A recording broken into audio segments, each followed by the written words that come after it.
Chegamos à mensagem 2, a última mensagem do ano de 2019 das conferências regionais. E nós vamos dar continuidade ao livro de João, capítulo 14 e 17.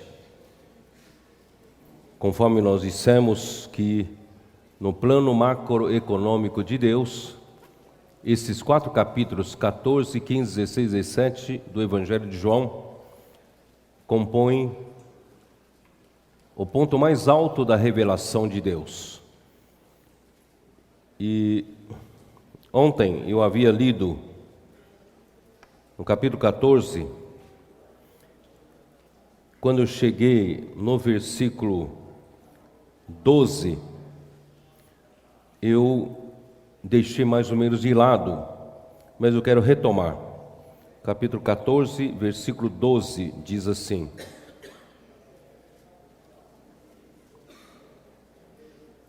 em verdade vos digo, que aquele que crê em mim, fará também as obras que eu faço, e outras maiores fará, porque eu vou para junto do Pai. Então eu sempre tive essa dúvida: como nós podemos fazer obras maiores que o próprio Senhor Jesus fez? Mas agora, entendendo o contexto, fica melhor entendido de que nosso Senhor, Ele se tornou, Ele veio em forma de outro Consolador, Paracletos, o sumo sacerdote do livro de Hebreus, segundo a ordem de Melquisedeque. E esse é o Espírito da verdade que vai trazer-nos toda a realidade do que Deus é, fazendo de Deus a nossa formação. Isso é que nós precisamos. Então, quando Deus admitiu a humanidade de Jesus nele mesmo, na sua própria glória, hoje nós temos um homem lá na glória, um homem em Deus, que fala por nós, que conhece as nossas fraquezas, conhece os nossos problemas. Por isso, irmãos, que nós podemos fazer obras maiores do que Jesus fez, porque Ele hoje advoga por nós, Ele fala por nós junto ao Pai, Ele sabe do que precisamos, Ele intercede por nós. E tudo quanto pedirdes em meu nome, isso farei, a fim de que o Pai seja glorificado no Filho. Como o Pai é glorificado no Filho? Quando o Filho realiza a obra que o Pai lhe confiou para fazer. Então, quando nós pedimos em nome do Senhor Jesus alguma coisa, Ele nos fará, porque Ele é o nosso Paracletos, Ele que atende nossas orações, Ele que intercede junto ao Pai. Se me pedirdes alguma coisa em meu nome, eu o farei. Se me amais, guardareis os meus mandamentos. Então, é só para vocês entenderem que agora, irmãos, existe um facilitador nosso junto a Deus. Esse facilitador é o nosso Senhor Jesus, é o sumo sacerdote, que Ele já penetrou além do véu.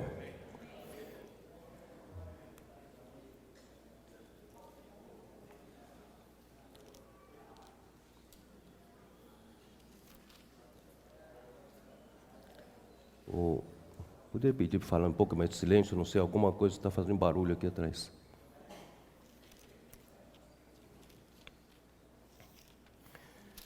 E o capítulo 14,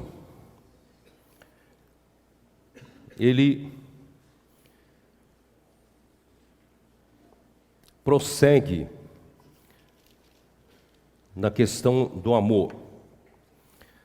Porque no capítulo 13, versículo 34 diz: Novo mandamento vos dou, que vos ameis uns aos outros, assim como eu vos amei, que também vos ameis uns aos outros.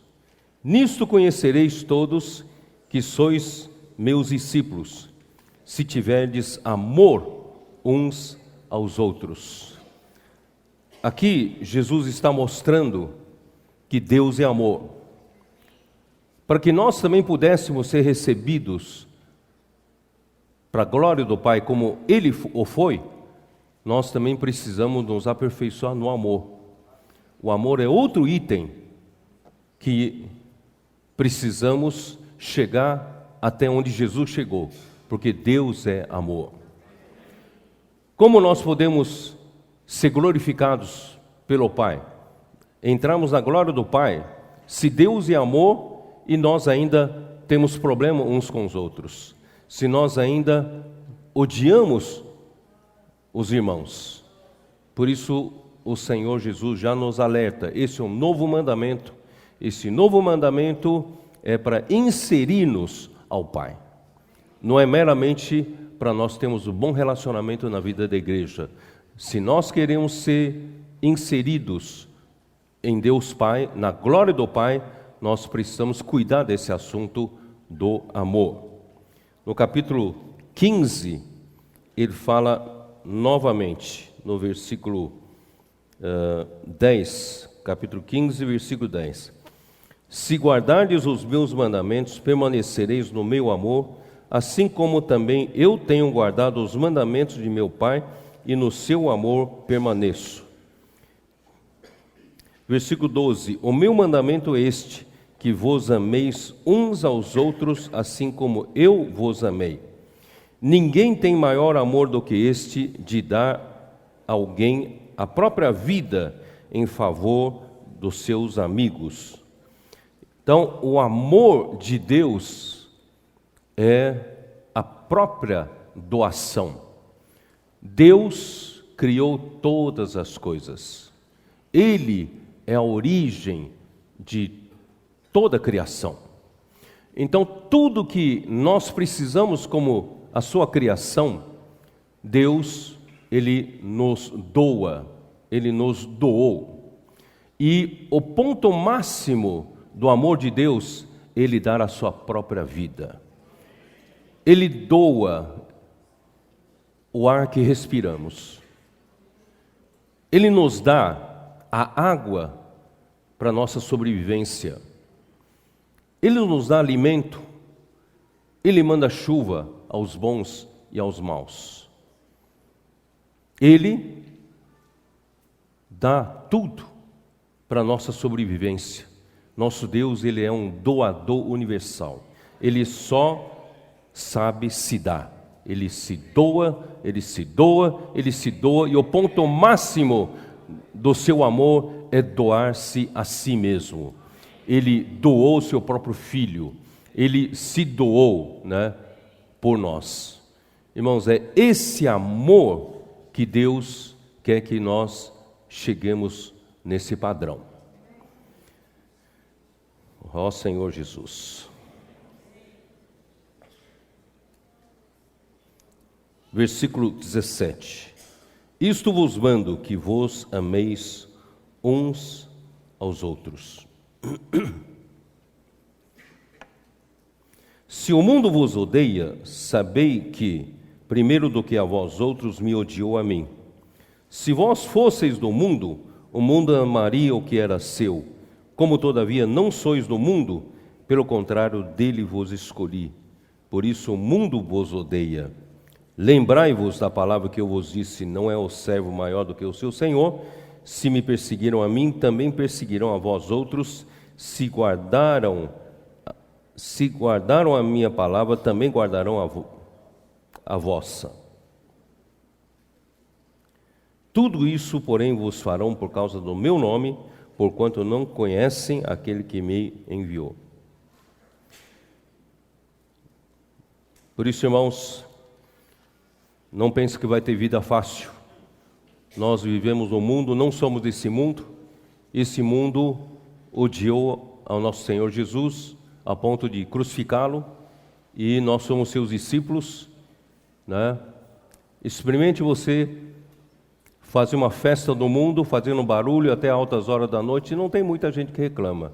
Mas se você faz uma reunião da igreja, né, e canta um pouco mais alto, pronto, aí a vizinhança toda reclama, né? Então, porque eles são do mundo, nós não somos do mundo, e o mundo nos odeia também. Mas, irmãos, isso apenas indica que nós somos do Senhor, né? Não tenho muito tempo, eu vou lá para capítulo 17 de novo, tá? Capítulo 17. Tendo Jesus falado estas coisas, levantou os olhos ao céu e disse: Pai, é chegada a hora, glorifica a teu Filho, para que o Filho te glorifique a ti. Glorifica teu Filho, isto é, receba o teu Filho com a humanidade de Jesus na tua santidade. E para que o Filho glorifique a ti, cumprindo, fazendo aquilo que o Senhor sempre quis fazer, através dessa glorificação. Assim como lhe conferiste a autoridade sobre toda a carne, a fim de que ele conceda a vida eterna a todos os que lhe deste, e a vida eterna é esta, que te conheçam a ti, o único Deus verdadeiro, e a Jesus Cristo a quem enviaste. Aí vem aqueles 2 versículos que eu ensinei ontem a vocês, a definição em Deus glorificar o homem em o homem glorificar Deus e em Deus glorificar o homem. Versículo 4, Deus, o homem glorificar Deus. Eu te glorifiquei na terra, consumando a obra que me confiaste para fazer. Como um homem pode glorificar Deus aqui na terra? É fazendo a obra que Deus lhe confiou para fazer. Toda vez que você faz a obra que Deus lhe confiou para fazer, você estará glorificando a Deus. Por isso, no capítulo 15 de João, toda vez que o ramo der fruto, estará glorificando o Pai, porque você estará fazendo aquilo que o Pai lhe confiou para fazer. Portanto, irmãos, nós estamos aqui para glorificar o Pai, fazendo a vontade do Pai. Versículo 5: E agora glorifica-me, ó Pai, contigo mesmo, com a glória que eu tive junto de ti, antes que houvesse o mundo. Aqui é o Pai glorificando ao Filho, só que agora com a humanidade. O Filho já estava na glória do Pai antes da fundação do mundo, mas agora o Filho pede para o Pai glorificá-lo, porque o Filho agora se tornou um homem. Ele precisava levar essa humanidade para dentro da glória do Pai. Por isso ele glorifica-me, ó Pai. E o Pai atendeu essa oração, porque no dia em que Jesus Cristo morreu, Deus não o deixou na morte, não o deixou para decompor seu corpo, não, na corrupção. Ele, pelo contrário, ele o ressuscitou ao 3º dia. E quando ressuscitou, Atos 13, 33, Salmo 2, dizem que tu és o meu filho e eu hoje te gerei. Hoje é na ressurreição, Jesus Cristo foi gerado. O homem Jesus foi gerado na ressurreição, um filho de Deus. Ele já era um filho como Deus, ele já era um filho unigênito de Deus. Mas agora na ressurreição como homem, ele foi gerado um filho primogênito de Deus. Porque naquele momento em que Deus disse, tu és o meu filho e eu hoje te gerei, ele acaba de ser glorificado pelo Pai. Ele acaba de ser recebido para dentro da glória do Pai. Que maravilha, irmãos! Agora eu posso falar um pouco de João 7, 37 a 39. Posso ou não posso falar? Agora você vai entender melhor. Talvez você nunca tivesse entendido tão bem quanto agora. Abra sua Bíblia. João 7, 37 a 39.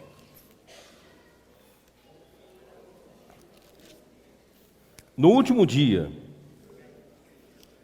da festa dos tabernáculos, o grande dia da festa, levantou-se Jesus e exclamou: se alguém tem sede, venha a mim e beba. Quem crer em mim, como diz a Escritura, do seu interior fluirão rios de água viva. Esses dois versículos não te espantam, porque você já leu muitas vezes. Mas imagine, no meio da festa do judeu, no último dia da festa, levanta-se uma pessoa do nada e diz assim, né? Se alguém tem sede, venha a mim e beba. Você vai olhar para esse Jesus, esse cara está maluco. Ir até ele para beber? Ainda diz assim, quem crer em mim, do seu interior fluirão rios de água viva. Você fica sem entender. Quem é ele? Aí o versículo seguinte explica isto. Ele disse com respeito ao Espírito que haviam de receber os que nele crescem. Pois o Espírito até aquele momento não fora dado, porque Jesus não havia sido ainda glorificado. Quer dizer, quando Jesus foi glorificado, o Espírito é dado. É isso não? Aleluia. Hoje, Jesus foi glorificado em que momento? Quando Deus o ressuscitou. Quando Deus o ressuscitou, Deus o admitiu para dentro da glória do Pai. E quando Deus o admitiu para dentro da glória do Pai, ele foi glorificado e ele então se tornou o Espírito. Esse o Espírito é o outro Consolador. Esse o Espírito é o Espírito da realidade. Esse o Espírito trouxe Jesus como sumo sacerdote da ordem de Melquisedeque. Irmão, que tremendo isso, que tremendo. Então, a partir do momento em que Jesus foi glorificado, muitas coisas aconteceram. Eu digo isso, irmãos, é para tranquilizar você. Eu estou mostrando uma revelação, um pico da revelação tão elevado, que te deixa um pouco assustado você. Como nós vamos chegar lá? Deus é tão santo, como é que eu vou me santificar para poder ser recebido na glória de Deus? Deus, Ele é cheio de amor, Ele é amor. Como eu consigo chegar no padrão do amor de Deus para ser admitido para dentro de Deus? Eu só mostrei esses dois itens ainda. Irmãos, de um lado nos assusta, como é que nós vamos chegar lá? Mas por outro lado, você percebe que Deus, para tudo isso se realizar em nós, esta é a esperança proposta por Deus, Ele também preparou todo o necessário para nos levar a chegar lá. Amém? Porque na glorificação de Jesus, o Espírito foi dado. O Espírito da verdade foi dado. E o outro Consolador foi dado, ele se tornou o sumo sacerdote de segunda ordem de Melquisedeque. Portanto, irmãos, Deus providenciou tudo para que isso seja possível de nós chegarmos lá. É isso que eu queria dizer para vocês. Alguns me perguntam, quando eu falo desses versículos aqui de João 7, 37 a 39, quer dizer que eu me lembro de uma pessoa lá no Expo Cristã, me interpelou. Quer dizer que vocês pregam que o Espírito Santo não existia? Passou a existir depois da glorificação de Jesus? Eu falei, nós não dizemos que o Espírito Santo existe desde a eternidade passada, né? É a Trindade, é o Deus triuno. Mas a Bíblia afirma que o Espírito ainda não fora dado antes de Jesus ser glorificado. Isto é, ao Espírito Santo não havia sido ainda adicionado os elementos da encarnação de Jesus, do viver humano de Jesus, da morte de Jesus e também de sua ressurreição e de sua glorificação. E quando Jesus foi glorificado, todos esses elementos foram adicionados ao Espírito Santo. Você pode entender assim, não? É assim como o óleo sagrado da unção. Ele é feito com 1 hin de azeite puro. Esse 1 hin de azeite puro representa o Espírito Santo. Só que é adicionado a esse 1 hin de azeite puro 4 especiarias. Quais são? Me ajudem. Mirra, cinamomo, cálamo e cássia. Certo? Então, o azeite puro já existia.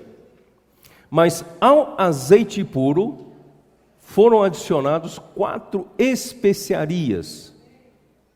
Não se alterou o elemento principal. Vocês estão entendendo? O Espírito Santo continua o Espírito Santo, que é o azeite puro. É a base, não é isso? De tudo isso. Mas foram adicionadas 4 elementos em que Jesus passou até a sua glorificação de ser recebido ao Pai. E esses elementos todos hoje estão adicionados a 1 hin de azeite puro e se tornou o óleo sagrado da unção. Esse óleo sagrado da unção é o Espírito. E esse o Espírito está dentro de você. Esse o Espírito é o mesmo outro Consolador. Ele fala por você, ele conhece você. E ele também é o óleo sagrado da unção, que é a unção que te guia em todas as coisas. Ele também é o Espírito da realidade que te enche com todas as realidades divinas. Irmãos, o que mais precisamos? Nós temos tudo isso, não é isso? Aí voltemos lá para João 17. João 17.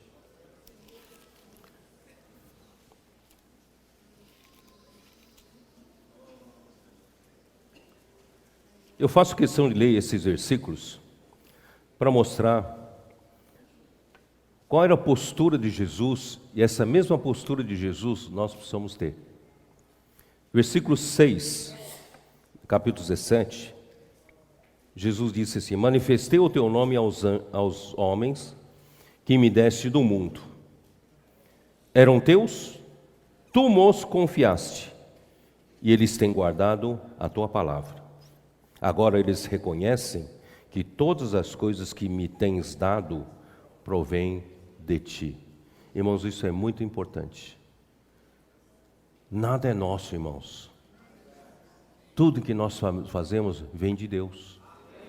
A nossa fonte é Deus. Nada se origina de nós mesmos. Os ministros da Nova Aliança não são capazes nem de pensar alguma coisa como se partissem deles. Não é isso que você leu em 2 Coríntios capítulo 3? Porque nós somos ministros de uma nova aliança, não da letra, mas do Espírito. Porque a letra mata, mas o Espírito dá vida. Por isso nós nunca devemos, irmãos, usurpar autoria para nós. Usurpar a autoria de Deus, dizendo que somos nós. Ou nunca diga que é Deus quem está fazendo, na verdade é você que está fazendo. Tudo que devemos estar fazendo, irmãos, deve ser Deus. Nós não somos capazes de fazer nada. Por isso, irmãos, não planeje uma coisa por você mesmo, tendo origem em você mesmo. Jesus nunca ousou fazer isso. Tudo que ele fazia veio do Pai. Da forma como o Pai manda, ele faz. Irmão, nós devemos ser assim. E também, Jesus nunca ocultou a sua fonte. Ele sempre disse claramente aos discípulos quem era a fonte dele. E a fonte dele era o Pai. Irmãos, é disso que todos nós precisamos seguir, esse mesmo princípio. Porque eu vos tenho transmitido as palavras que me deste, e eles as receberam e verdadeiramente conheceram que saí de ti, e creram que tu me enviaste. Irmãos, como isso é importante. Jesus, a origem dele é o Pai. Ele saiu do Pai. Ele foi enviado pelo Pai. Ele não está ali por sua conta própria. Ele está ali como porta-voz do Pai, como enviado do Pai. E todos nós devemos aprender a agir desse jeito, irmão. Nós não estamos aqui fazendo qualquer obra nossa. Nós somos aqui como alguém enviado por Deus para fazer aquilo que nós fazemos. E por eles eu rogo, não rogo pelo mundo, mas por aqueles que me deste, porque são teus. Ora, todas as minhas palavras são tuas, e as tuas palavras são minhas, e neles eu sou glorificado. Vocês estão percebendo? Todas as minhas coisas, as coisas do Filho, são do Pai. Todas as coisas do Pai são do Filho. Vocês estão vendo essa unidade é intrínseca, unidade orgânica entre o Pai e o Filho, que é muito difícil nós termos isso. Graças a Deus, irmãos, pela vida de Deus, nós estamos começando a experimentar um pouco disso. Já não estou no mundo, mas eles continuam no mundo, ao passo que eu vou para junto de ti. Pai Santo, guarda-os em teu nome, que me deste, para que eles sejam um, assim como nós. É necessário, irmãos, que nós sejamos um, como o Pai é um com o Filho é um com o Pai. Então, a unidade humana ainda é deficiente. Nós precisamos da unidade como o Pai é um com o Filho é um com o Pai. Portanto, irmãos, é uma unidade orgânica e uma unidade intrínseca, divina. Nós não conseguimos fabricar essa unidade, só mesmo pela vida de Deus. Quando eu estava neles, guardava-os no teu nome que me deste, protegi-os e nenhum deles se perdeu, exceto o filho da perdição, para que se cumprisse a Escritura. Agora entendi, porque até agora não tinha entendido a quem Jesus se referia com relação aos homens que o Pai lhe deu. Ele guardou-os em nome do Pai e nenhum deles se perdeu. Quem eram esses que Jesus se referia? E eu, toda vez que lia esses versículos, eu tinha essa preocupação, essa dificuldade. Mas graças a Deus, com esse versículo aqui, eu entendi, irmãos, que era basicamente os 12 discípulos que o Pai confiou a eles, a Jesus. Só que dos 12, somente um se perdeu, porque era o filho da perdição, para que se cumprisse as Escrituras. Então, os 11 que ficaram, que sobraram, eram os homens que o Pai confiou ao Filho, e o Filho não deixou perder nenhum. Por que eu estou insistindo nisso? Porque nós estamos nesse princípio. Muitos são chamados, mas poucos escolhidos. Em João 6, havia uma multidão seguindo Jesus, e Jesus fez a multiplicação dos pães, e muitos se fartaram dos pães, e queriam fazer Jesus rei. E Jesus se retirou para o deserto. E no dia seguinte procuraram Jesus por todo quanto é lado, e não acharam. E foram achar do outro lado do mar. E quando acharam, perguntaram para Jesus: Jesus, onde você esteve? Nós ficamos te procurando todo o tempo. Jesus falou: vocês não vieram atrás de mim pelo pão que não perece, vocês vieram atrás de mim porque vocês fartaram de pão. E eu não vim aqui para dar esse pão. Eu quero te dar o pão que desceu do céu. Eu sou o pão que desceu do céu. Quando ele disse isso para a multidão, os judeus foram os primeiros a rejeitarem Jesus. Quem é esse que diz que ele é o pão? Não é isso? João 6, dá uma olhada em João 6.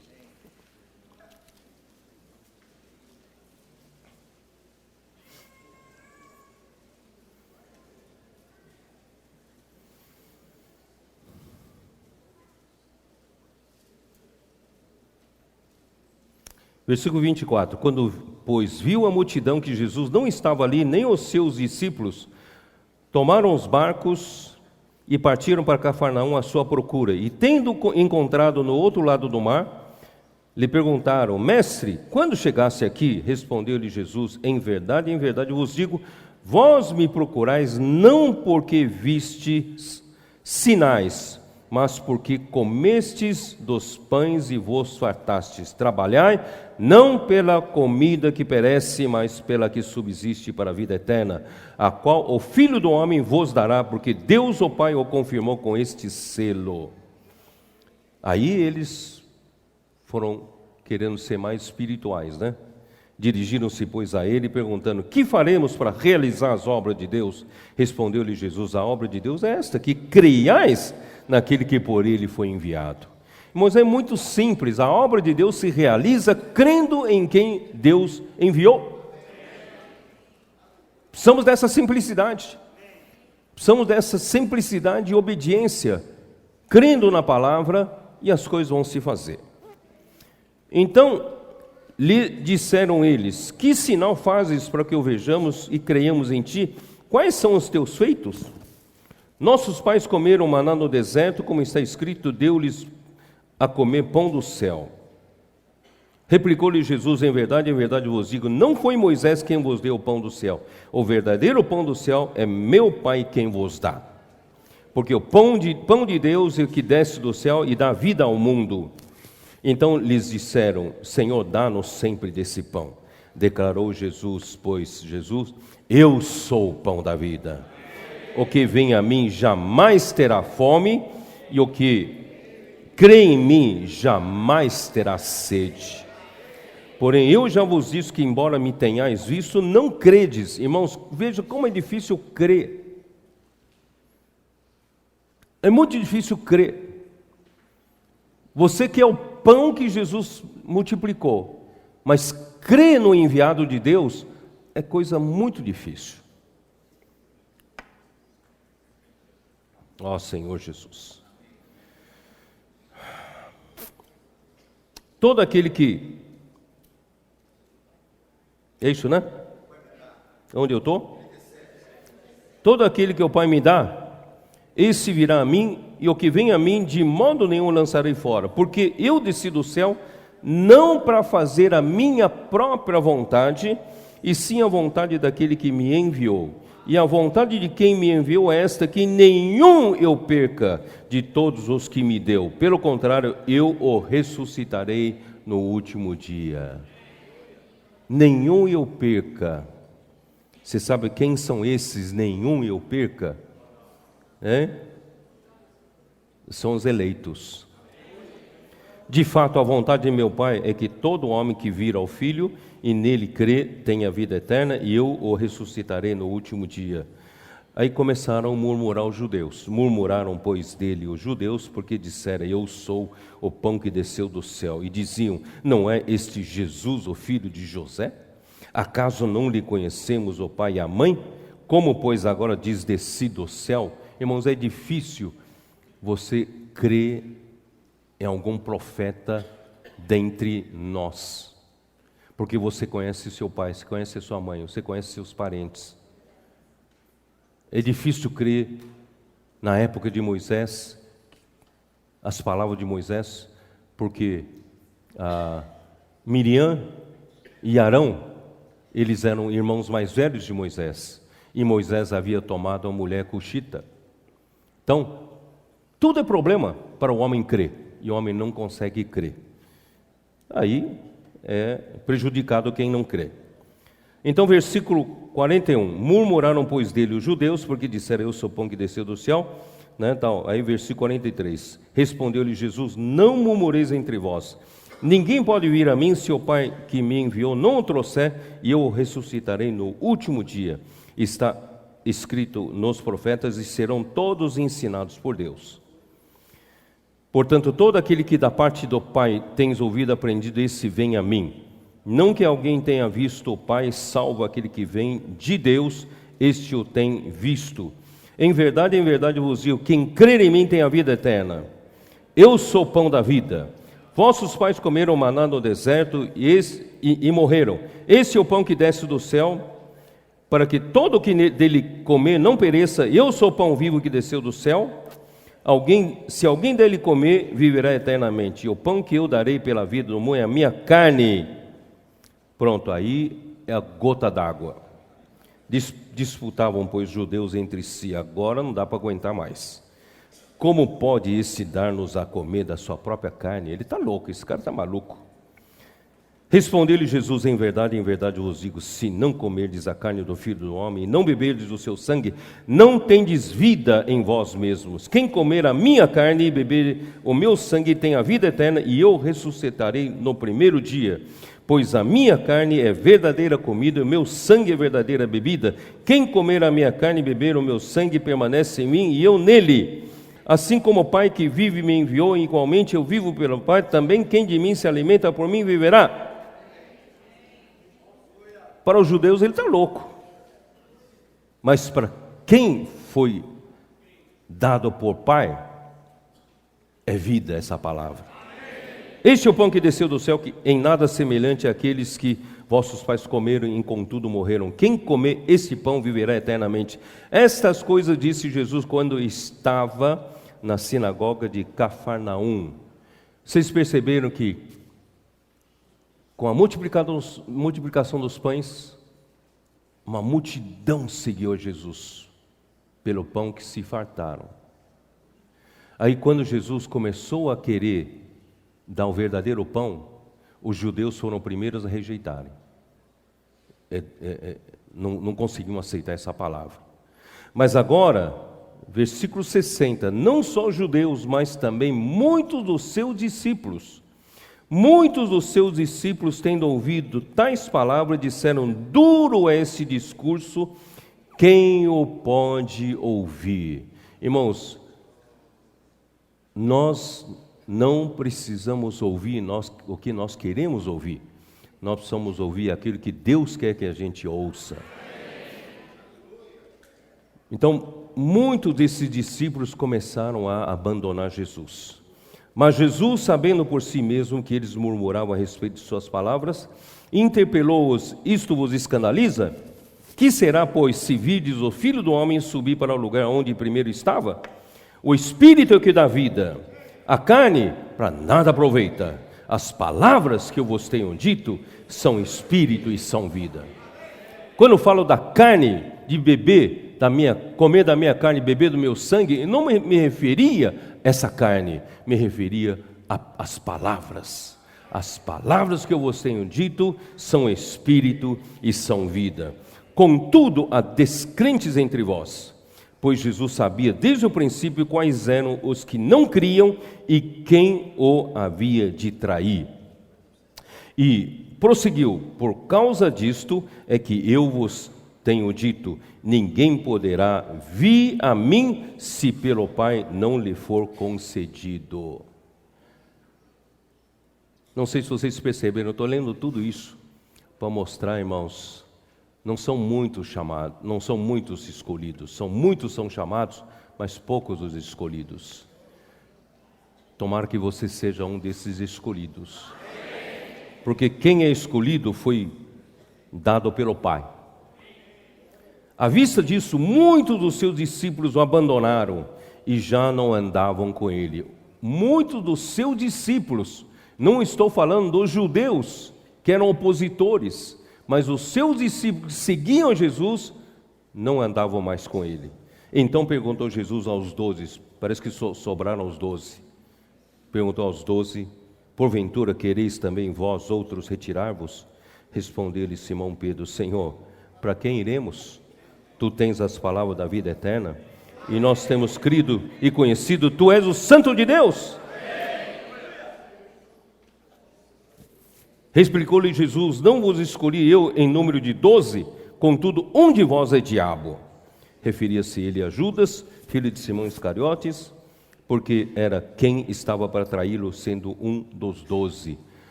Por que eu fiz questão de ler tudo isso, irmãos? A multidão segue a Jesus por causa do interesse próprio. A multidão segue a Jesus por causa do pão que se farta, por causa da cura de uma enfermidade, ou por causa de uma necessidade da pessoa, ou por causa de um interesse próprio. Nós não estamos seguindo a Jesus por um interesse próprio. Nós estamos aqui, irmãos, única e exclusivamente para fazer a vontade do Pai. Você tem essa disposição? Não busque a sua vontade ser feita, mas a vontade de Deus. Aí o reino dos céus é seu. Porque o reino dos céus, irmãos, é dos eleitos, dos escolhidos. Os 11, já eliminado o traidor, 11. Claro que os 11 não são só os 11, é um número representativo dos eleitos. Nós somos poucos em número frente a toda cristandade, todo o cristianismo. Nós somos poucos, é ou não é? Existem milhões e milhões de cristãos, né? que são filhos de Deus. Mas os que estão conosco, irmãos, são algumas dezenas de milhares. Não temos milhões. Mas, irmãos, esses que estão conosco, eu quero crer, irmãos, que nós fazemos parte, pelo menos entre nós, estão esses poucos, os escolhidos, os eleitos de Deus. Vamos ajudar uns aos outros, porque são esses que lutam pelo interesse do Senhor, é que vão conseguir fazer a vontade de Deus acontecer na nossa geração. Se você ainda é como os outros, busca seu próprio interesse, busca o seu próprio objetivo ou meta aqui na igreja ou na obra do Senhor, você não vai contribuir para que a obra do Senhor seja feita. Portanto, irmãos, nós somos aqueles que já abandonamos a nossa própria vontade. Estamos aqui só para fazer a vontade do Senhor. Irmãos, esse ano de 2019, corri, suei, me cansei, me fatiguei. Irmãos, tudo isso é para quê? Eu quero, irmãos, trazer o reino de Deus de volta. Eu vi muito claramente o que o Senhor tem para mim. O Senhor me deu um papel. O meu papel é ajudar os filhos de Deus a saírem de dar voltas pelo deserto.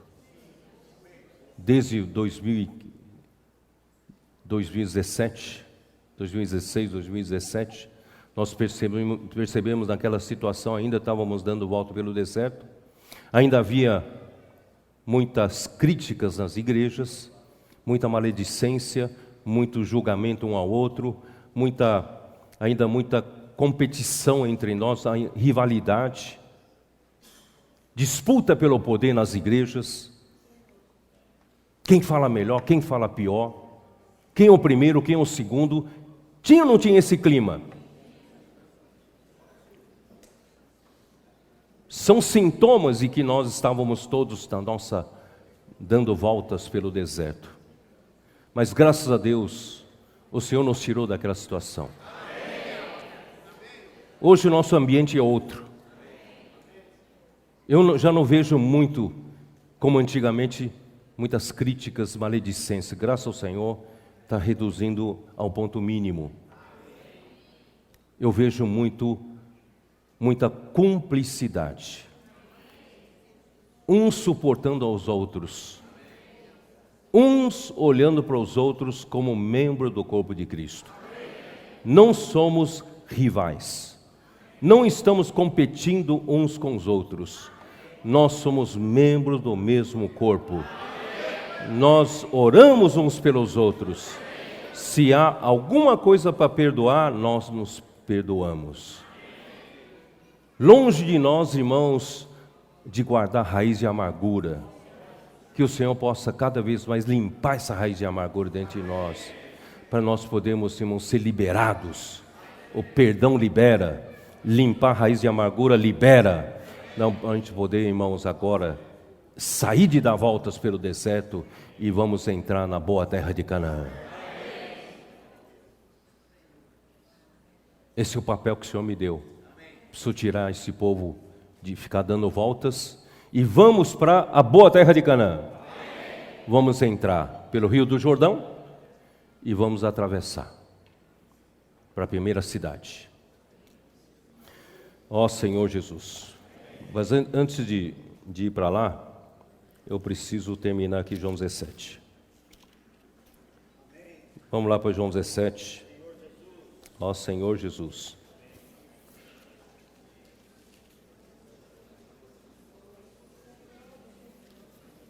Onde eu parei?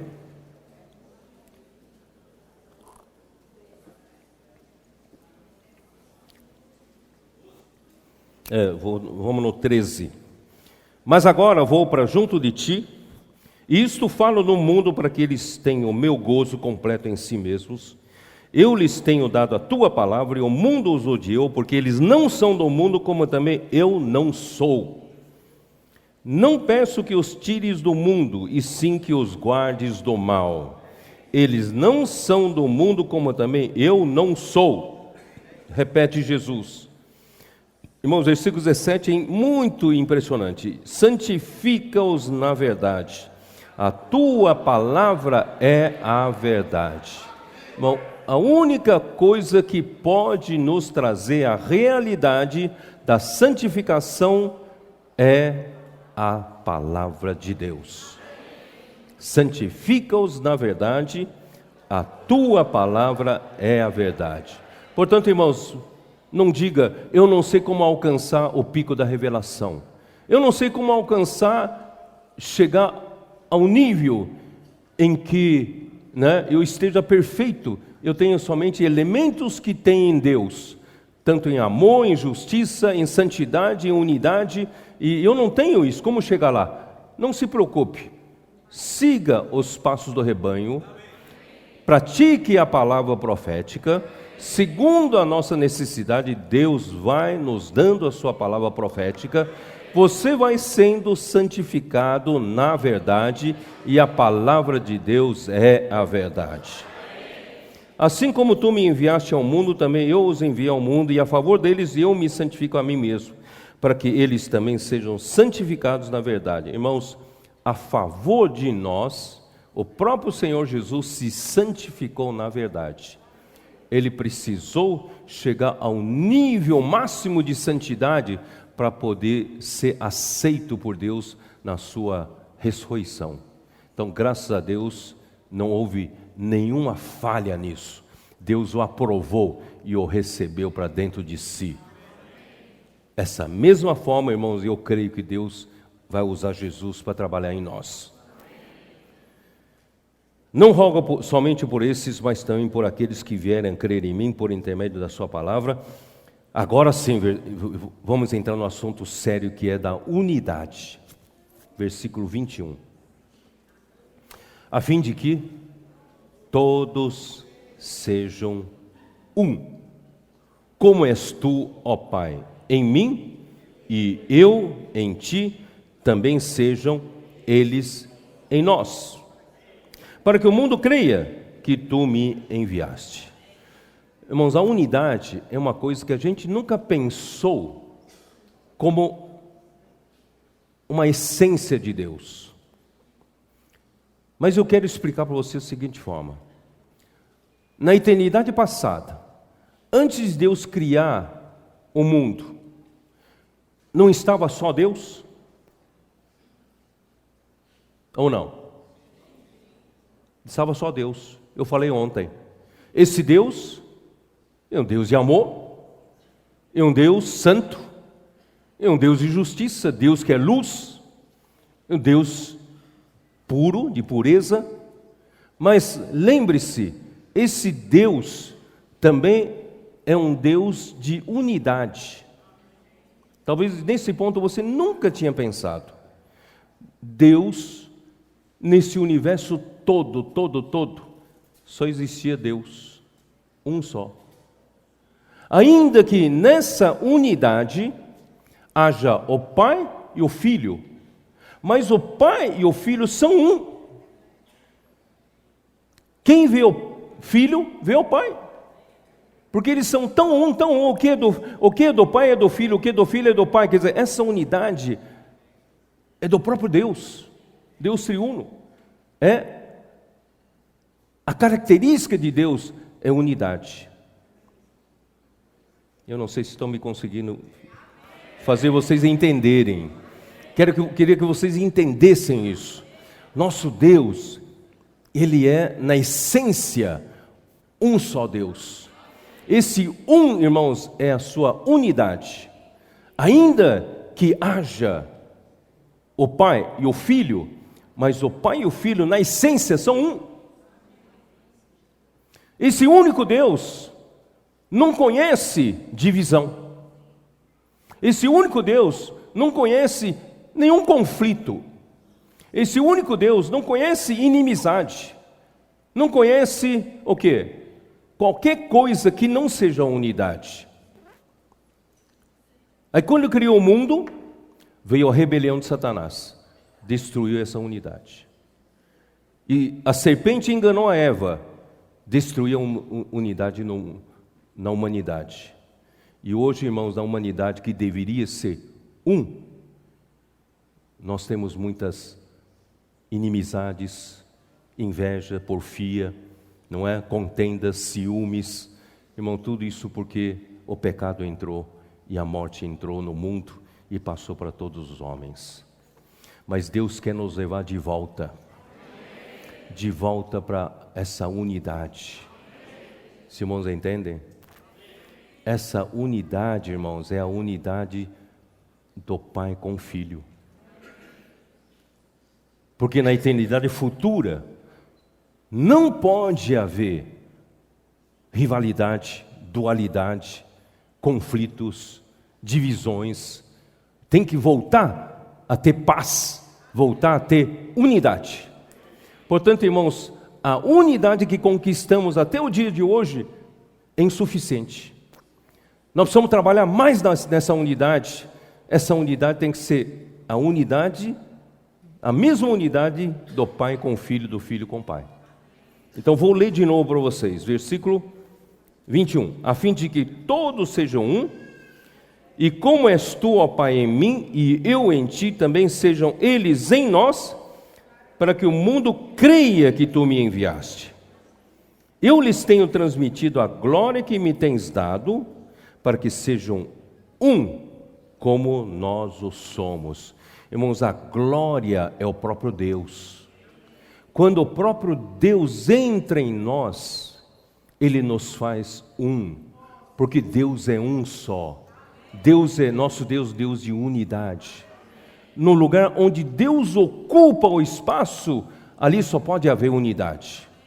No lugar onde não há Deus, cheio de divisão. Portanto, irmãos, nós precisamos de Deus para ter unidade. E essa unidade não é unidade fabricada, é unidade do pai com o filho com o pai.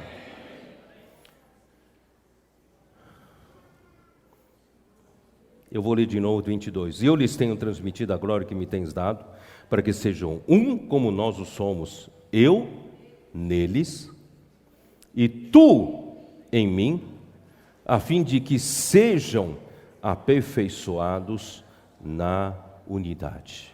Então, primeiramente, Jesus, ele se tornou o Espírito da realidade, o outro Consolador, ele voltou e está em nós. Então, eu neles, e tu em mim. O Pai está no Filho, o Filho está em nós e o Pai está no Filho. E tudo isso é para quê? Para que nós sejamos aperfeiçoados na unidade, para que nós possamos finalmente ser inseridos de volta para o Pai. Vocês estão percebendo ou não? Então, é muito difícil explicar, mas espero que o Espírito, revele a vocês. Para que o mundo conheça que tu me enviaste, os amasse como também amasse a mim. Pai, a minha vontade é que onde eu estou, estejam também comigo os que me deste, para que vejam a minha glória que me conferiste, porque me amaste antes da fundação do mundo. Tá? Pai justo, o mundo não te conheceu, eu porém te conheci, também esses compreenderam, e tu me enviaste. Eu lhes fiz conhecer o teu nome e ainda o farei conhecer, a fim de que o amor com que me amaste esteja neles e eu neles esteja. Irmãos, esse é o pico da revelação. Essa unidade, e eu acredito que nós nunca pregamos essa unidade dessa forma. Essa unidade é simplesmente o próprio Deus, a essência de Deus.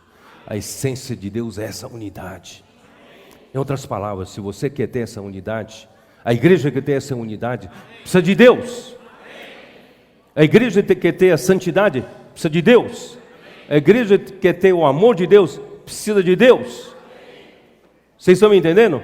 Se a igreja precisa da justiça ao nível de Deus, precisa de Deus. Em outras palavras, nós precisamos chegar a esse nível de ter a realidade de tudo que Deus é. Por isso que o objetivo de Deus é nos um dia levar como Deus é em vida e natureza. Senhor Jesus. E o livro de Hebreus, ontem eu cheguei até onde? Acho que capítulo 3, não foi?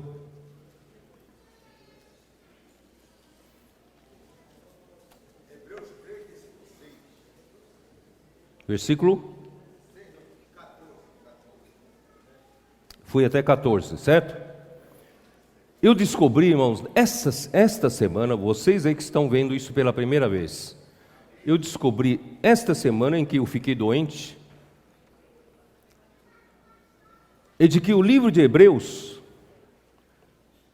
nos dá o caminho do plano microeconômico de Deus para alcançar a visão que Ele nos mostrou na macroeconomia. João 14, 17. Ele mostrou para nós, João 14 a 17, uma coisa tão elevada, que aparentemente nós não temos condições de alcançar. Mas, irmãos, o Espírito nos abre caminho pelo livro de Hebreus. E o livro de Hebreus nos mostra, irmãos, é capaz de alcançar, nós somos capazes de alcançar. Porque Deus preparou o nosso autor da salvação. Deus preparou o nosso sumo sacerdote. Só que no meio dessa descrição, de repente, no capítulo 3, versículo 7 e 8, assim pois, como diz o Espírito Santo, hoje se ouvides a sua voz, não endureçais o vosso coração como foi na provocação no dia da tentação no deserto, onde vossos pais me tentaram pondo-me à prova e viram as minhas obras por 40 anos. Por isso, Me indignei contra essa geração e disse: estes sempre erram no coração, eles também não conheceram os meus caminhos, pois jurei na minha ira, não entrarão no meu descanso.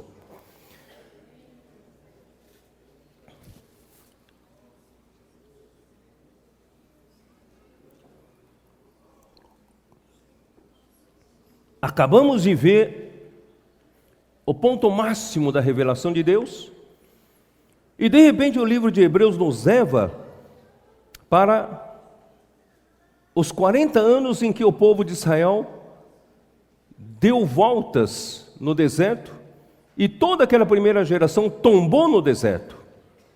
Eles não entraram na boa terra de Canaã. Então, irmãos, isso mostra a nossa realidade. Para chegar lá, graças a Deus, nós temos o livro de Hebreus, que nos dá o alento de que é possível. Se você seguir os passos aqui do livro de Hebreus, você vai chegar lá. Porque nós viemos todos do Egito. Nós não viemos do Egito? A nossa cultura não era igual do mundo, não é? Nós estávamos todos aculturados com esse mundo. Nós entramos para a igreja, passamos a viver a vida da igreja, ainda com a cabeça dos egípcios, ainda com as coisas espirituais. Eu ainda, irmãos, nasci nesse corpo. Infelizmente, esse corpo é físico, esse corpo é tridimensional. Eu aprendi as coisas pelas coisas que eu vi, pelas coisas que eu senti, através desse corpo. Então esse corpo, ele vê o mundo tridimensional. Para mim, o mundo tridimensional é tudo para mim. Eu avalio todas as coisas pela referência do mundo tridimensional. Mas no momento que eu criei em Jesus, eu passei a ter uma coisa dentro de nós chamada fé. Essa fé, irmãos, me deu acesso a um mundo de outra dimensão. Essa dimensão é a dimensão de Deus, a dimensão onde Deus vive, a dimensão espiritual, a dimensão celestial. E eu não estou acostumado com isso. Eu estou acostumado ao que vejo.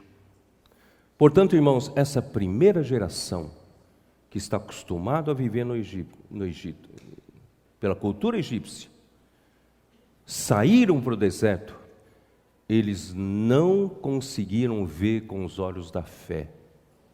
Então a fé é a primeira coisa mais importante para quem quer chegar lá. Quem quer chegar lá? Então você precisa aprender a exercitar fé. Ainda que diante dos seus olhos tudo parecia desabar, a tua vida parece que acabou aí, mas você precisa olhar com os olhos da fé. Porque a fé é a substantificação das coisas que se esperam e a convicção das coisas que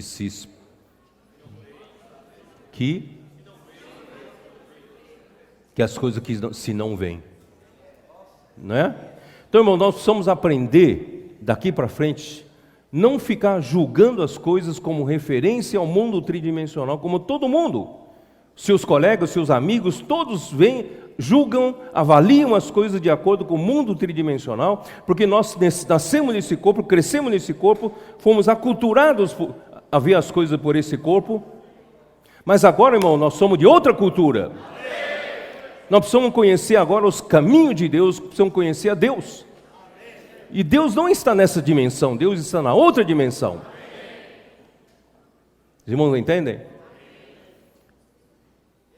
Essa é a vida da igreja. Então o povo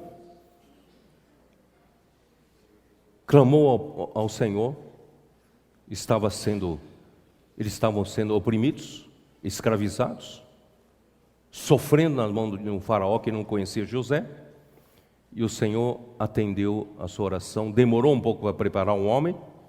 Esse homem levou 80 anos para ser preparado, e finalmente Moisés estava pronto para tirar o povo do Egito. E com as 10 pragas, a última praga foi a praga realmente significativa, que é a morte aos primogênitos. Instituiu-se a Páscoa. Naquela noite, o povo de Israel, no dia 10 do primeiro mês, o mês que se intitulou primeiro mês por causa da Páscoa, no dia 10 eles selecionariam um cordeiro sem defeito, sem mácula, e aos 14 desse dia eles imolariam esse cordeiro. E tinham que reunir-se para famílias para comer o suficiente para comer a carne do cordeiro. E eles tinham que colocar o sangue nos umbrais das portas e também na verga da porta. E em casas dos judeus, de israelitas, que havia sangue na verga e nos umbrais da porta, o anjo exterminador passava pela casa, e por isso chama-se Páscoa. Passava pela casa e ninguém morria naquela casa. Mas na casa dos egípcios, todos os primogênitos, não só de homens, mas de animais, todos morriam. Então Deus, naquele dia, libertou o povo, porque Faraó disse: não, chega, agora vocês vão embora, porque daqui a pouco Deus vai acabar conosco, podem ir embora. Aí eles então tomaram de cada um a sua vizinhança, tomaram ouro, prata, né, coisas preciosas, porque eles iam precisar para construir o tabernáculo no deserto. E aí saíram. Quando saíram, é muito interessante. Quando eles saíram, eles não foram logo pelo caminho mais curto para chegar na terra de Canaã. Nós temos um mapa aí, né? Tá, já estão aí, né? Tá. Nós temos um mapa. O povo de Israel estava em Gósen, partiram de Manassés para Sucote, né? E de Sucote, vamos acompanhar aqui, ó. Êxodo.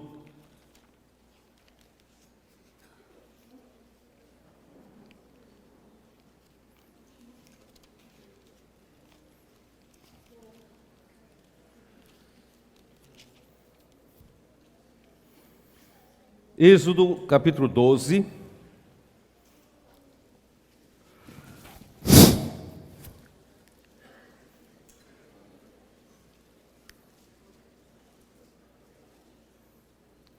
Versículo 37. Assim partiram os filhos de Israel de Ramessés para Sucote, cerca de 600.000 homens a pé, somente de homens, sem contar mulheres e crianças. Por isso que nós estimamos o número, contando com mulheres e crianças, chega a cerca de 2 milhões de pessoas. Subiu também com eles um misto de gente, ovelhas, gado, muitíssimos animais. Imagina a confusão que é essa comitiva, né? Versículo 40. Ora, o tempo que os filhos de Israel habitaram no Egito foi de 430 anos. São 430 anos na cultura egípcia. Então nós praticamente adquirimos toda a cultura dos egípcios. E durante esse tempo todo eles não tiveram liderança espiritual, não tiveram liderança religiosa. Por isso eles não conheceram o próprio Senhor e não conheceram os caminhos do Senhor, como o Senhor age.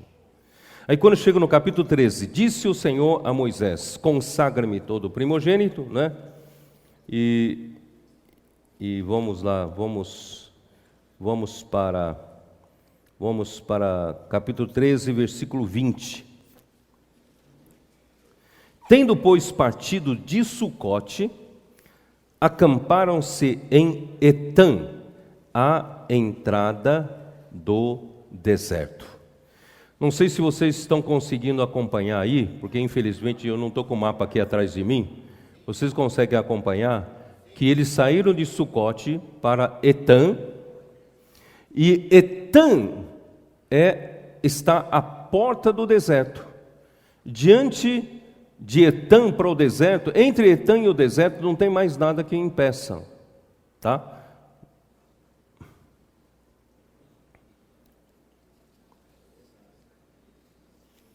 Não, peraí, onde está aquele versículo que o Senhor não o mandou pelo caminho dos filisteus? Hein?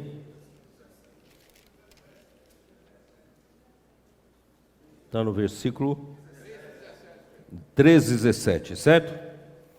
Tendo o faraó deixado ir o povo, Deus não o levou pelo caminho da terra dos filisteus, posto que mais perto, pois disse, para que porventura o povo não se arrependa, vendo a guerra e torne a Egito. Vocês percebem ali, pelo mapa, que eles poderiam ir pelo norte. E o norte ali é o caminho dos filisteus, porque os filisteus tomaram toda aquela costa. Então, indo pelo norte, rapidinho eles chegariam em Canaã. Só que esse povo não está pronto. Esse povo não conhece Deus, esse povo não conhece os caminhos de Deus. Imagina como é que vai lutar, como é que vai fazer guerra. Irmãos, nós não podemos enfrentar guerras se a gente não estiver pronto. Você está pronto? A nossa unidade tem que estar pronta. O amor tem que estar pronto. A edificação tem que estar pronta, né? A unicidade, ouvir a voz de uma trombeta, seguir a nuvem, irmão, tudo isso que se aprende no deserto. Então, Deus não os levou pelo caminho mais curto dos filisteus, pelo contrário, foi pelo deserto. Mas chegando Etã, já era para entrar para o deserto. Versículo 21. O Senhor ia diante deles, durante o dia numa coluna de nuvem, para os guiar pelo caminho, durante a noite numa coluna de fogo, para os alumiar, a fim de que caminhassem de dia e de noite. Nunca se apartou do povo a coluna de nuvem durante o dia, nem a coluna de fogo durante a noite.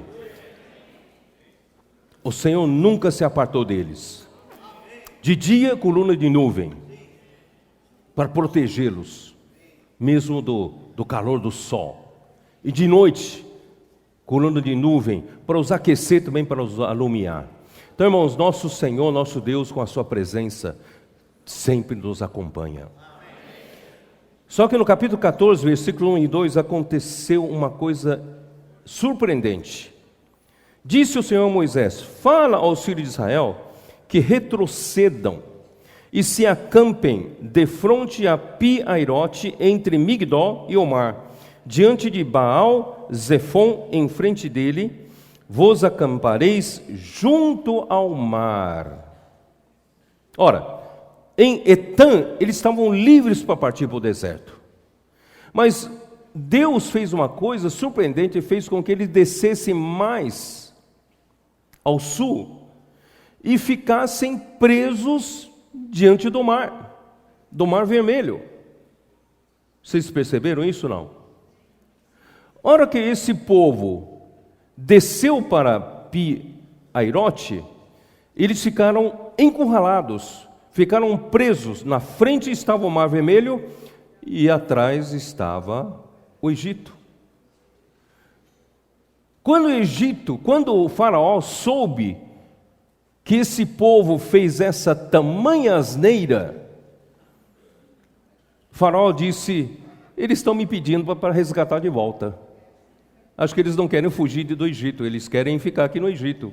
Eu vou buscá-lo, porque era mão de obra especializada e barata, né?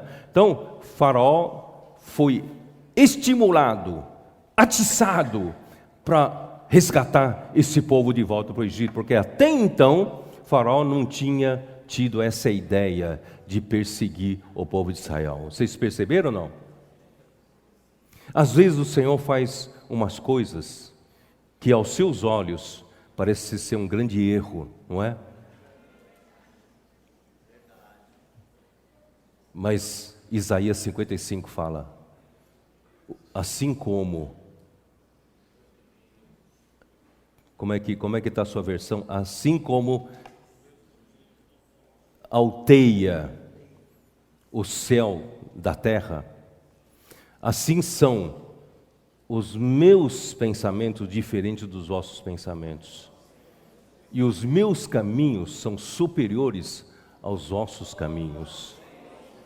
Porque se ele não tivesse feito isso, Faraó teria ficado sossegado. Mas ele fez isso, fez com que Faraó, vamos buscar de volta, vamos lá, e levou os melhores, cavalos, cavalarianos, carros, todos os carros, e foram correndo atrás. Irmãos, quando chegaram lá, uma outra coisa surpreendente aconteceu, e você nunca leu direito a sua Bíblia. Dá uma olhada no capítulo 14,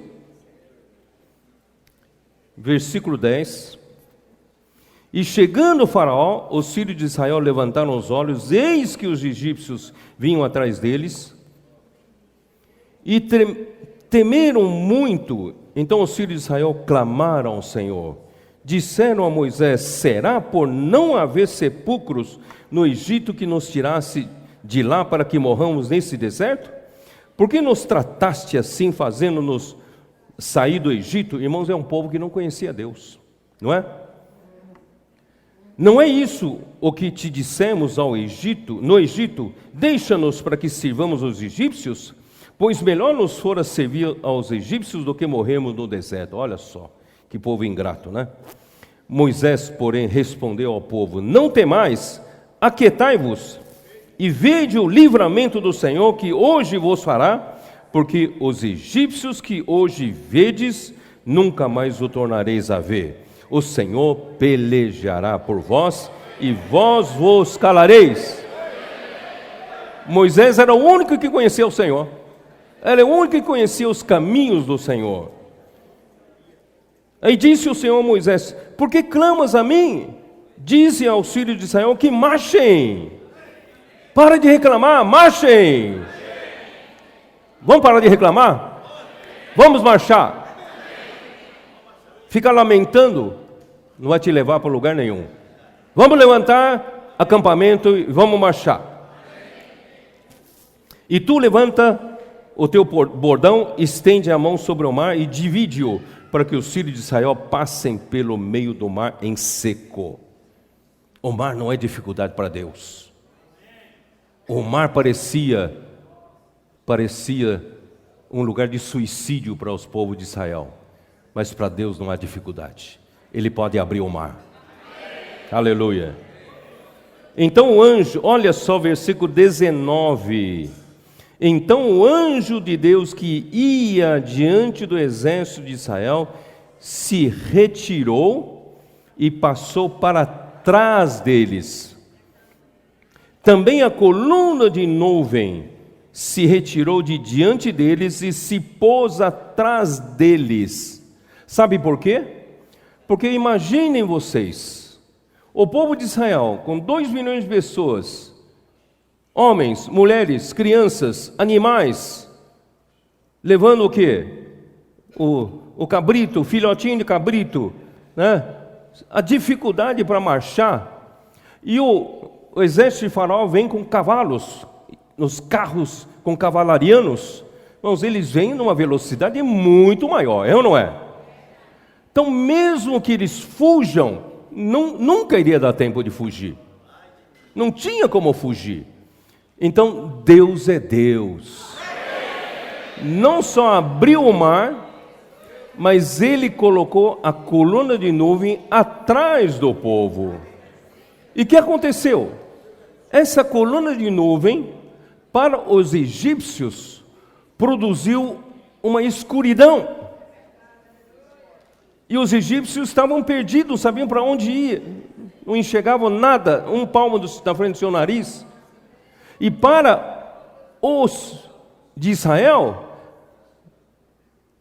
era luz, era claridade. E assim o povo atravessou o mar com pés enxutos, né? É isso que está escrito aqui, não? Eu vou ler de novo aqui, né? Versículo 20 agora. E ia entre o campo dos egípcios e o campo de Israel. A nuvem era escuridade para aqueles, para os egípcios, e para estes, os Israel, esclarecia a noite. De maneira que em toda a noite, este e aqueles não puderam aproximar-se. Então Moisés estendeu a mão sobre o mar, e o Senhor fez um forte vento oriental e soprou toda aquela noite, fez retirar-se o mar, que se tornou terra seca, e as águas divididas, e eles passaram ao seco. No versículo, vamos lá para o final já. Versículo 24, na vigília da manhã, o Senhor, na coluna de fogo e de nuvem, viu o acampamento dos egípcios e alvorotou o acampamento dos egípcios, emperrou-lhes as rodas dos carros e fê-los andar dificultosamente. Então disseram os egípcios: fujamos da presença de Israel, porque o Senhor peleja por eles contra os egípcios. Realmente eles reconheceram que Deus é o Deus de Israel. E versículo 31, e viu Israel o grande poder que o Senhor exercitara sobre os egípcios, e o povo temeu ao Senhor e confiou no Senhor e em Moisés seu servo. Vê se pode, depois dessa situação, o povo aprendeu a temer ao Senhor e aprendeu a confiar no Senhor e confiar em Moisés seu servo. Só que, irmãos, eu não vou continuar falando dessa história aqui, é muita história para contar, muitas murmurações novamente, né? Faltou água, foram para Mara, e águas eram amargas, reclamaram. O Senhor mandou lançar uma árvore, e as águas se tornaram doces.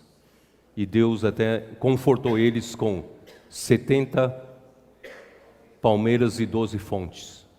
E mais adiante, eles reclamaram da falta de carne. Eles estavam com vontade de comer carne, né? Assim como o brasileiro gosta de carne, né? Eles gostavam de carne. E Deus então deu carne, mandou codornizes para eles, mas ali Deus começou a fazer descer o maná do céu. E durante todo o tempo Deus cuidou deles, mas eles só viam defeitos, só viam problemas. Reclamaram e reclamaram. Irmãos, quando chegou em Cádiz Barneia, os 12 espias espiaram a terra, voltaram, e eles viram que a terra realmente é muito boa, que Deus prometeu dar para eles, mas é impossível tomar. Irmãos, nós estamos nessa encruzilhada.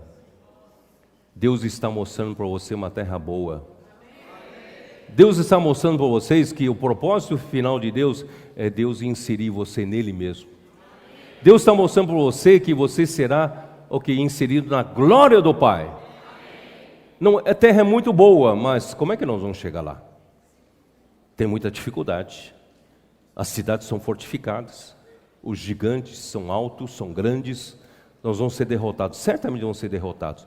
Por isso, irmão, vamos tirar esse pessimismo entre nós, vamos confiar na obra do Senhor. O Senhor é capaz de fazer, e o Senhor apenas no deserto está nos treinando a confiar no Senhor, e nos treinando, irmãos, a confiar no profeta de Deus. Ó Senhor Jesus, e principalmente, irmão, nós precisamos da unidade. Crê na palavra do profeta e unidade entre o povo de Israel. Sabe por quê? Porque a hora que nós atravessarmos o rio do Jordão, você consegue perceber aqui no mapa? A hora que nós atravessarmos o rio do Jordão, qual é a primeira cidade para ser derrotada? Jericó. E para derrotar Jericó, exige-se o quê? exige-se a nossa unidade. Nós precisamos ser um. Nós precisamos crer na palavra do Senhor. E crer cegamente. Crer, usar a nossa fé. Aí a palavra de Deus disse: como é que vocês vão vencer essa guerra de Jericó? Vocês vão dar voltas, uma volta por dia. É maluquice, né?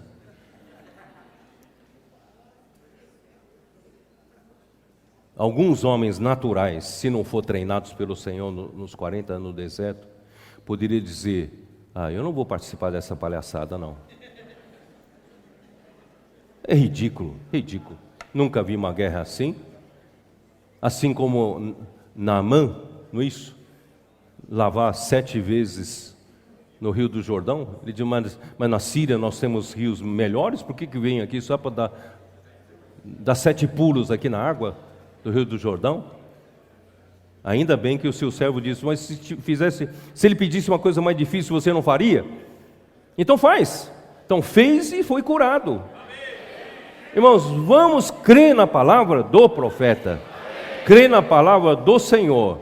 E eles não murmuraram, eles não duvidaram, eles começaram a dar voltas, uma volta por dia. E no 7º dia deram 7 voltas e Deus mandou gritar e tocar trombetas. Irmãos, as muralhas ruíram. Assim eles venceram a primeira guerra.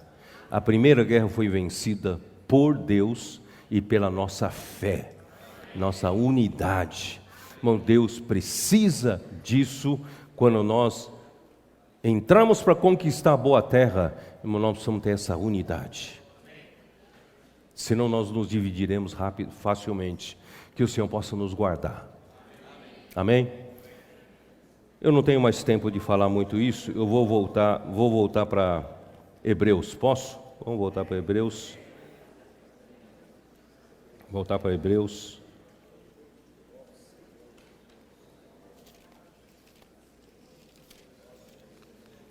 Ó Senhor Jesus.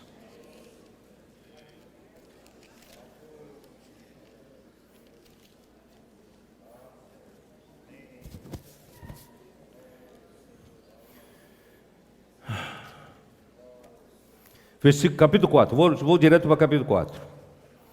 Temamos, pois, portanto, que sendo nos deixada a promessa de entrar no descanso de Deus, suceda parecer que algum de vós tenha falhado, porque também a nós foram anunciadas as boas novas, como se deu com eles, mas a palavra que ouviram não lhes aproveitou, visto não ter sido acompanhada pela fé naqueles que a ouviram. Irmãos, nós precisamos acompanhar pela fé.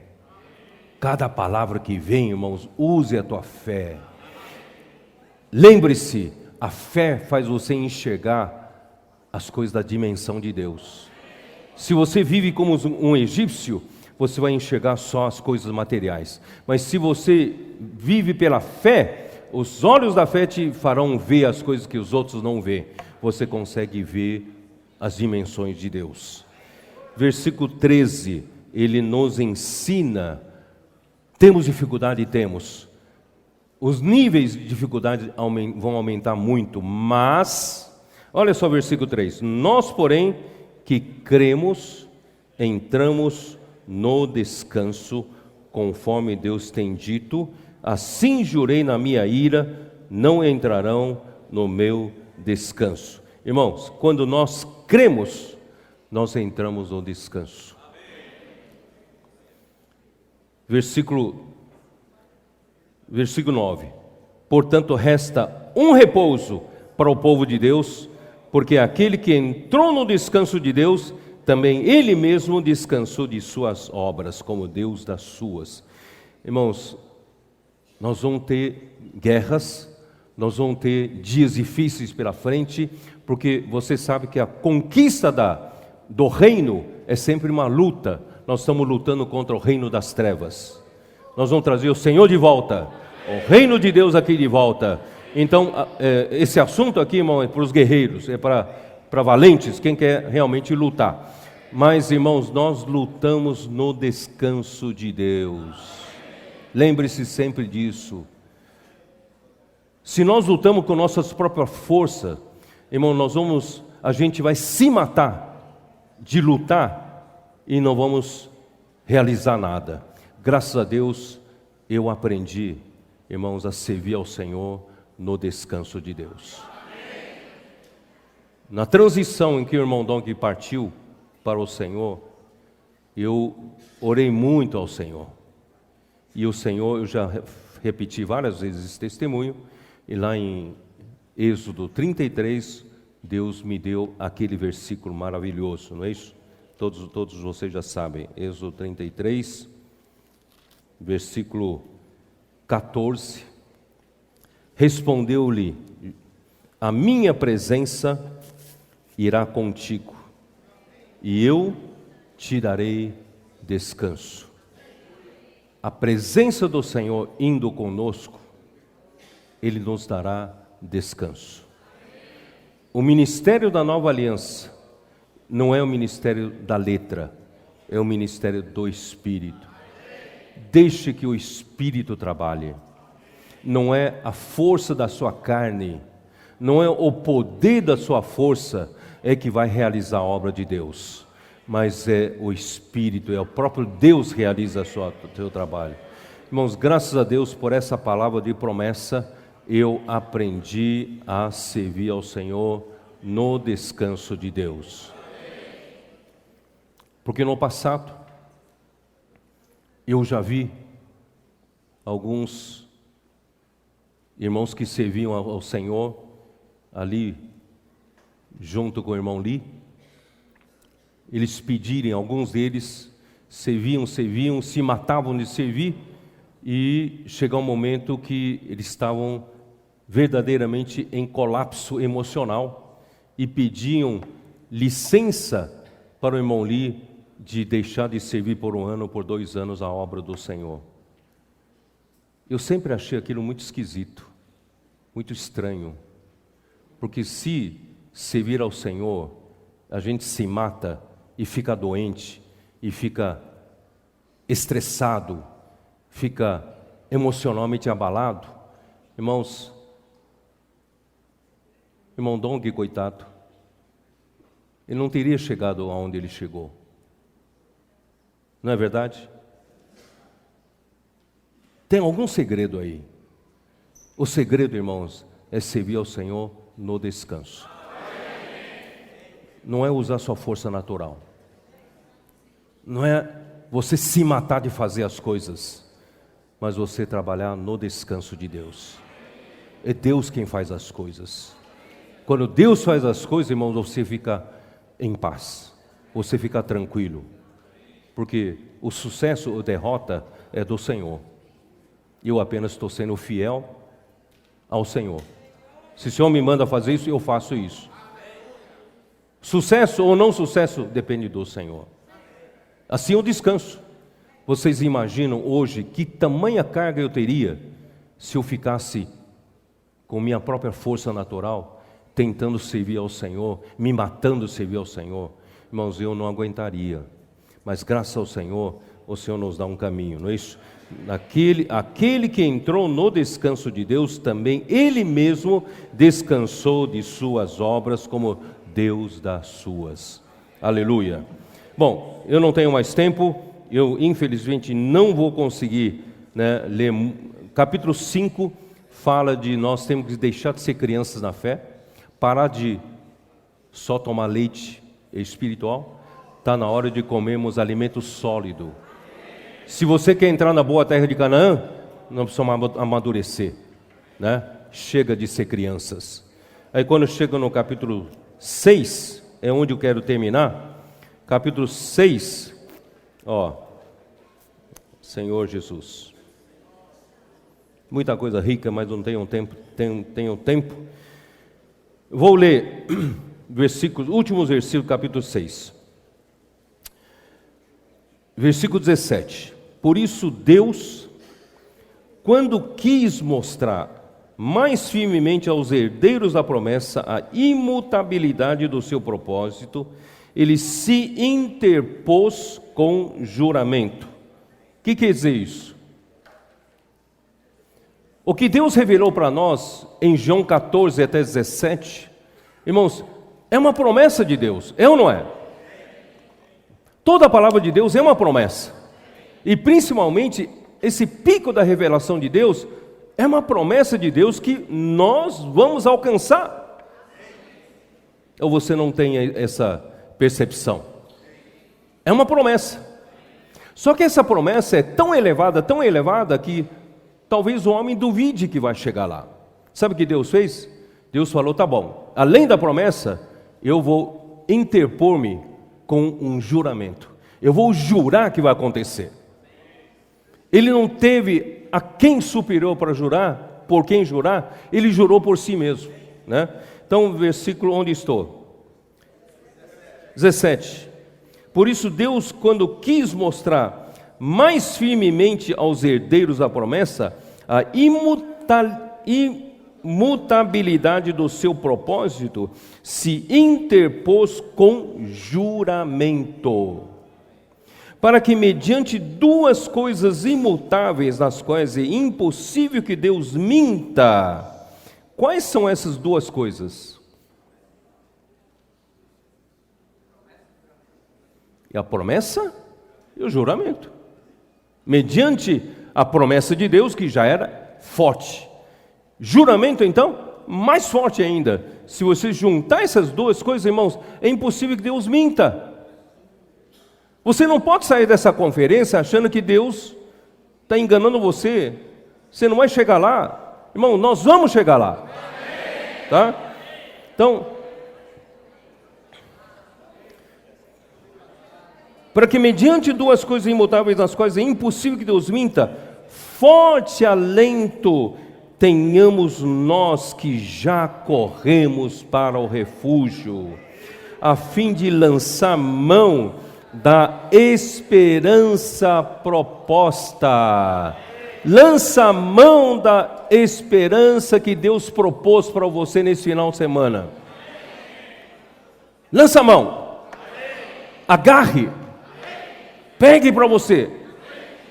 Essa é a proposta que Deus deu para você.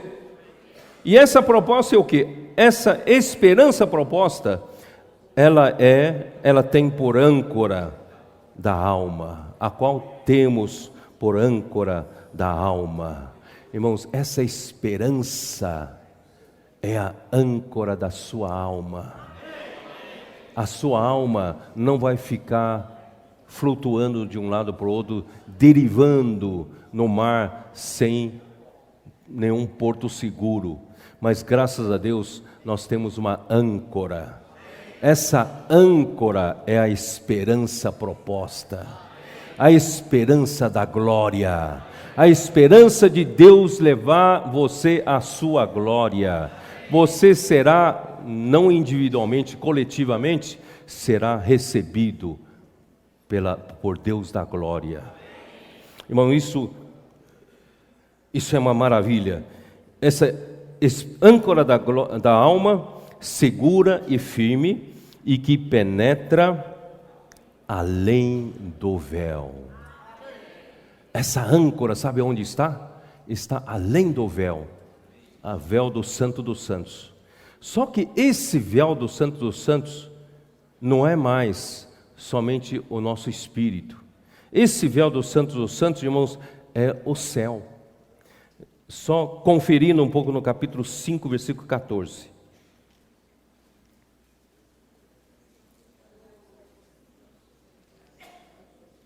Capítulo 4, versículo 14.